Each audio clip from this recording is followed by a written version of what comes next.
Perkenalkan, saya Ramli, guru bimbingan dan konseling dari UPT SPF SMP Negeri 19 Makassar, Sulawesi Selatan.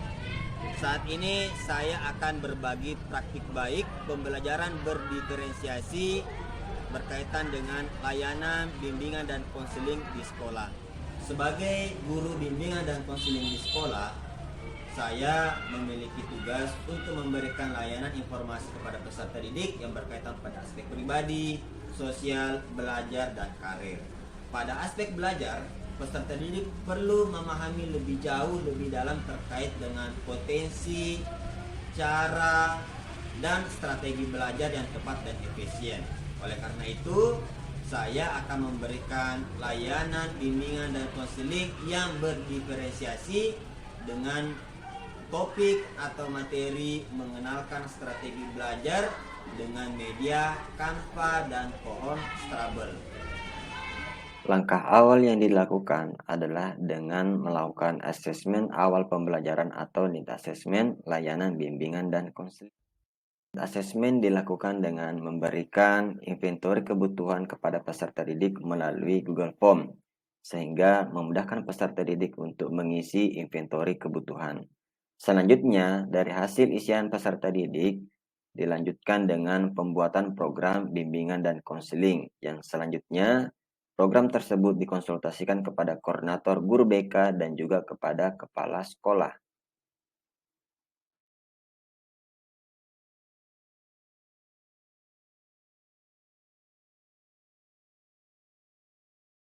Selanjutnya, dilakukan berbagai persiapan sebelum memberikan layanan bimbingan dan konseling di kelas. Menyiapkan media pembelajaran, perangkat, serta dokumen lainnya yang dibutuhkan dalam pemberian layanan klasikal. Berikutnya, memberikan layanan klasikal di kelas yang membutuhkan informasi bidang belajar. Assalamualaikum warahmatullahi wabarakatuh. Waalaikumsalam warahmatullahi wabarakatuh. Alhamdulillah, Rabbil alamin, wassalatu wassalamu ala Rasulillah. Selamat pagi dan salam sejahtera untuk kita semua.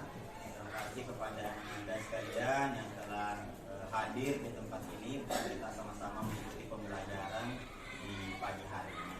Sebelum kita mulai, mohon ketua kelasnya bisa dipimpin berdoa dulu agar kegiatan kita ini dilancarkan. Silakan Ananda.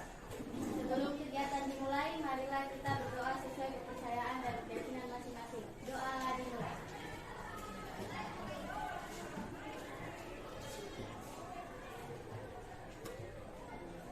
Doa selesai. Alhamdulillah, kita telah berdoa. Mudah-mudahan dengan berdoa kegiatan kita selama materi sebentar ini bisa dilancarkan dan Ananda mendapatkan ilmu yang bermanfaat dari materi ini. Nah, Ananda sekalian, bagaimana kabarnya hari ini? Baik. Apabila semangat pagi, maka kalian jawabnya tetap semangat luar biasa. Oke ya, Bapak T satu kali dulu. Semangat pagi. Tetap semangat luar biasa. Satu kali lagi. Semangat pagi. Tetap semangat luar biasa. Aplaus dulu. Luar biasa Anda sekalian. Dengan materi sebelumnya tentang gaya belajar.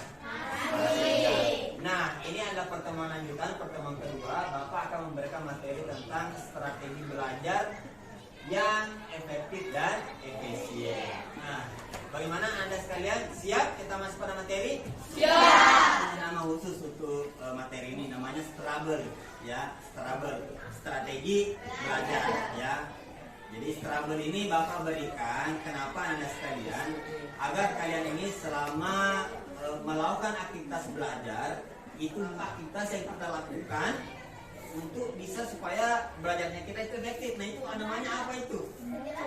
Oke, metode. Apa itu namanya? Metode atau cara untuk melakukan aktivitas belajar. Nah, itu adalah strategi belajar Anda sekalian. Yang kalian sudah paham bahwa ada 3 gaya belajar. Nah, yang pertama apa? Setiap kelompok nanti di sini akan membentuk 5 kelompok ya. Jadi nanti terdiri dari 5 atau 6 orang.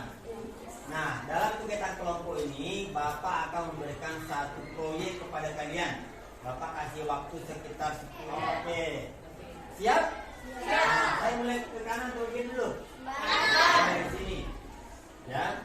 Berarti kalau 1, berarti kalian kelompoknya 1. Ya. Oke, ingat baik-baik ya. 1, 2, 3, 4, 5.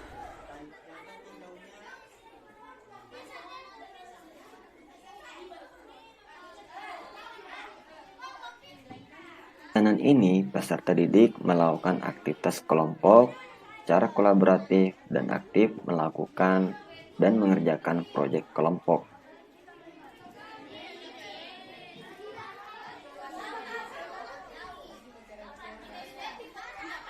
Warahmatullahi wabarakatuh. Waalaikumsalam warahmatullahi wabarakatuh. Perkenalkan, saya dari kelompok 2 ingin menjelaskan pohon Scrabble.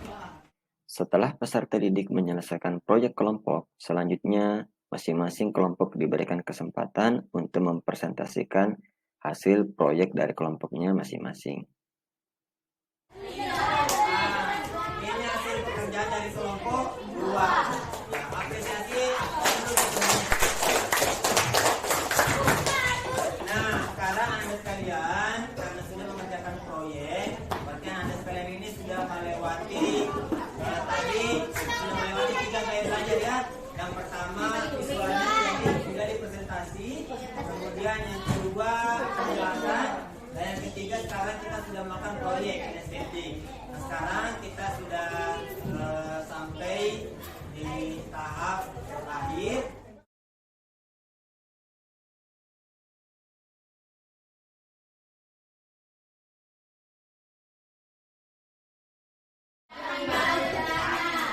Terakhir. Apa perlu kita semua?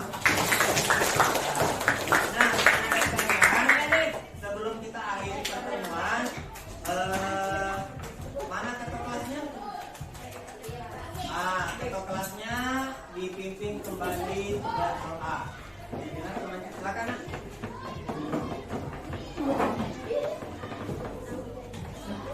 menutup acara, marilah kita berdoa.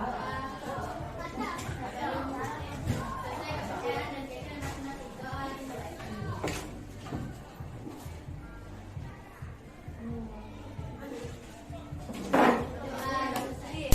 Ya. Terakhir adalah dampak positif hasil pemberian layanan bimbingan dan konseling berdiferensiasi kepada peserta didik. Sangat senang Pak karena bisa mengikuti pembelajaran dan menerapkan gaya belajar yang tepat atau strategi belajar yang tepat yang memudahkan kami dalam belajar. Dapatkan yaitu dapat mengetahui gaya belajar kami dan dapat mengetahui bagaimana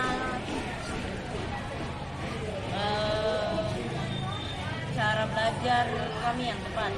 Contohnya seperti saya auditori dengan cara belajar mendengarkan dan menyimak apa yang diberikan oleh guru.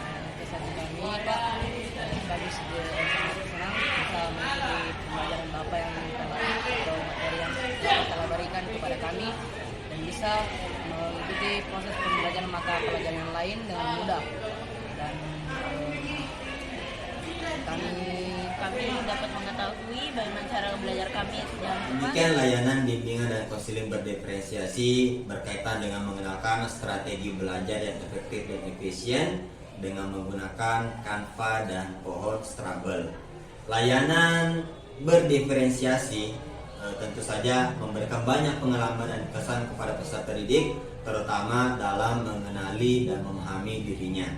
Demikian dan terima kasih. Assalamualaikum warahmatullahi wabarakatuh.